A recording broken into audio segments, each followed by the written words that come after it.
आप देख रहे हैं headlines daily HT news. Social media का कुछ लोग गलत इस्तेमाल कर अन्य लोगों को बदनाम करने का कार्य भी कर रहे हैं।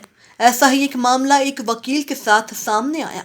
इंदौर के एडवोकेट आशीष महेश पारिक को गत 14 सितंबर की रात्रि को पता चला कि मोबाइल नंबर 9826533522 के धारक द्वारा उनकी अन्य व्यक्ति के साथ हुई व्यक्तिगत चर्चा की ऑडियो रिकॉर्डिंग का दुरुपयोग कर अपने फायदे के लिए वायरल करने का प्रयास किया जा रहा है। मीडिया से चर्चा करते हुए श्री पारिक ने कहा कि उक्त ऑडियो रिकॉर्डिंग के आधार पर तथाकथित मोबाइल धारक द्वारा ब्लैकमेलिंग कर अवैध रूप से धन प्राप्त करने का प्रयास किया जा रहा है। साथ ही मेरी व्यक्तिगत स्वतंत्रता को हानि पहुंचाकर मेरी प्रतिष्ठा को भी क्षति पहुंचाई जा रही है। उक्त आरोपी का यह कृत्य दंडनीय अपराध की श्रेणी में आता है। इसीलिए मैंने तिलकनगर थाने में आरोपी के खिलाफ योग्य कार्यवाही की मांग को लेकर शिकायत दर्ज कराई है। श्री पारिक ने कहा कि उन्होंने इस मामले से इंदौर अभिभाषक संघ के अध्यक्ष को भी अवगत करा दिया है तथा पुलिस द्वारा उक्त अज्ञात व्यक्ति की जानकारी दी जाने पर मैं उसके खिलाफ मेरी मानहानि के संबंध में भी योग्य वैधानिक कार्यवाही करूंगा।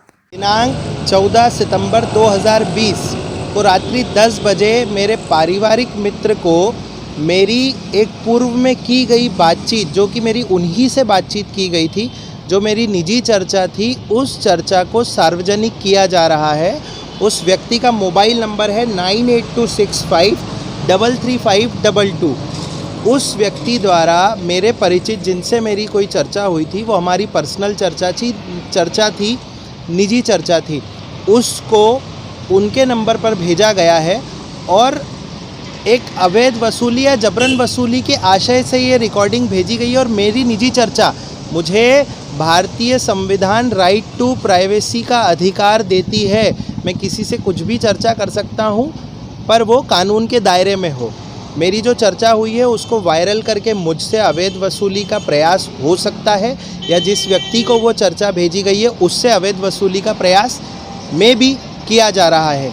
इस परिप्रेक्ष्य में मेरे द्वारा थाना प्रभारी तिलकनगर को शिकायत की गई है। साथ ही साथ इंदौर अभिभाषक संघ के अध्यक्ष जो हैं हमारे, उनको भी इस घटना से अवगत कराया गया है। साथ ही मेरी निजी चर्चा को वायरल करके उक्त व्यक्ति द्वारा मेरे मान को हानि पहुंचाई गई है।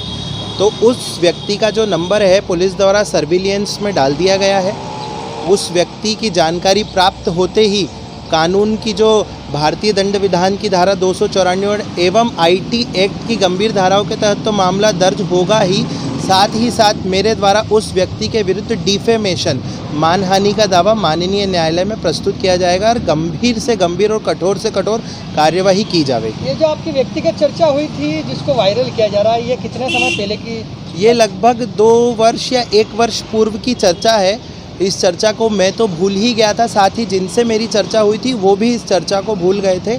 उन्हें भी इसके माध्यम से ब्लैकमेल किया जा रहा है और मुझे भी इसके माध्यम से इनडायरेक्टली ब्लैकमेल किया जा रहा है।